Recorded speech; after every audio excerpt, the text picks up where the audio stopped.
Сәлем достар, бүгін мен сіздермен Наполеон тортын ең оңай тәсілмен дайындайтын боламын. Дәмі өте керемет болып шығады. Менімен бірге дайындап көріңіздер және видеоның соңына дейін қарап, арнама тіркелуді ұмытпаңыздар.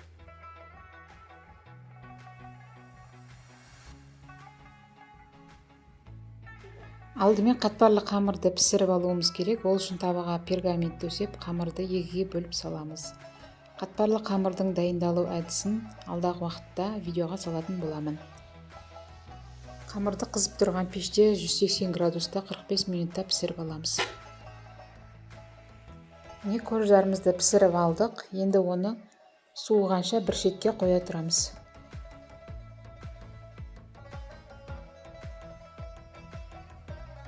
Корждарымыз суыйын дегенше арасына жағатын кремін дайындап аламыз. Кремін дайындау үшін салқын кілегейге салқын сүзбелі ірімшікті салып, үстіне қант ұнтағын және ванилинді салып, миксердің көмегімен қоюланғанша 5-10 минут араластырамыз.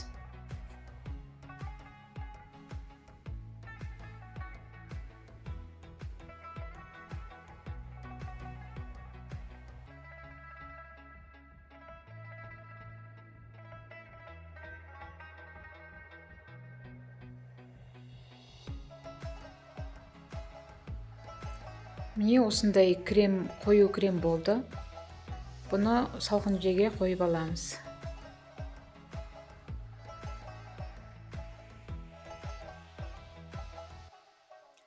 Суыған корждарды алып, бетіндегі қытырлақ жерін осылай түсіріп аламыз. Кейін оны торттың бетіне себетін боламыз.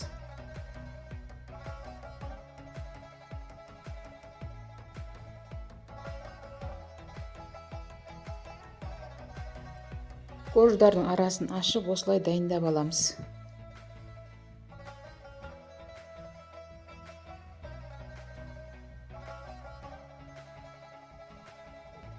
Енді корждардың арасына кремді жағып, тортымызды жинайтын боламыз.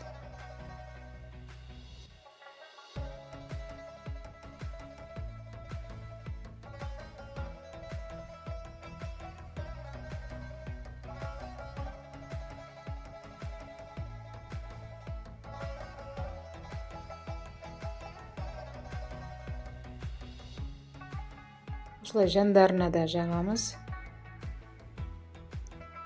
Соңынан сыртына жаңағы ұнтағымызды сеуіп шығамыз.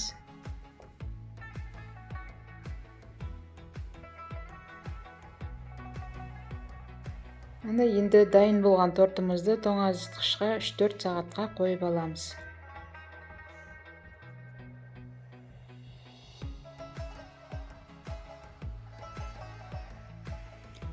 Менде түнімен тұрып шықты. Енді дайын тортымызды шетінен кесіп аламыз.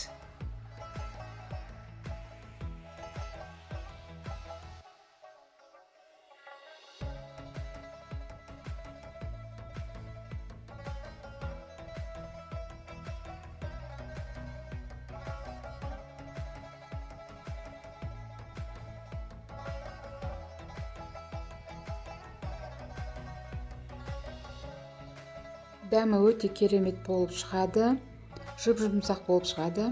Дайындап көріңіздер. Видео рецепт ұнаса, лайк басып, арнама тіркелуді ұмытпаңыздар. Және достарыңызбен бөлісіп қойыңыздар.